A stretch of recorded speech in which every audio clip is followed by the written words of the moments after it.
सुनहरे हंस की कहानी बहुत दिनों की बात है। एक झील में एक हंस रहता था जो कि काफी खास था। उसके सुंदर सुनहरे पंख थे।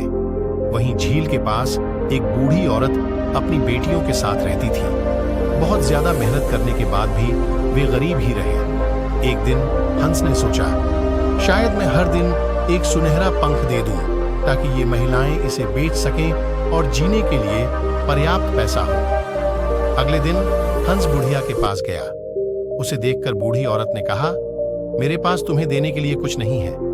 लेकिन ऐसा कहने पर हंस ने कहा, लेकिन मेरे पास तुम्हारे लिए कुछ है, और समझाया कि वह क्या कर सकती है। बुढ़िया और उसकी बेटियां सोने का पंख बेचने के लिए बाजार गई थी। उस दिन वे हाथ में पर्याप्त धन ले होकर वापस आए।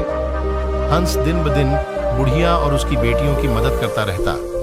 बेटियां चिड़िया के साथ खेलना पसंद करती थीं और बरसात और ठंड के दिनों में उसकी देखभाल करती थीं। जैसे जैसे समय बीतता गया, बूढ़ी औरत और लालची होती गई। एक पंख उसकी मदद कैसे कर सकता है? जब कल तक हंस आ जाए तो हमें उसके सारे पंख तोड़ देने चाहिए, उसने अपनी बेटियों को बताया। ऐसी बात सुनने पर उन्होंने इसमें उसकी मदद करने से इनकार कर दिया। अगले दिन बुढ़िया ने हंस के आने का इंतजार किया। जैसे ही पक्षी आया, उसने अपने अगले हिस्से को पकड़ लिया और अपने पंखों को तोड़ना शुरू कर दिया। जैसे ही उसने उन्हें तोड़ा, पंख सफेद हो गए। बुढ़िया रो पड़ी और हंस को जाने दिया। इस पर हंस ने कहा कि तुम लालची हो गए हो। जब तुमने मेरी इच्छा के बिना मेरे सुनहरे पंख तोड़ दिए तो वे सफेद हो गए।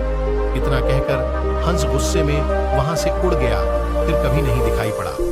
कहानी की सीख, इस कहानी से हमें ये सीख मिलती है कि अत्यधिक लोभ से बहुत हानि होती है।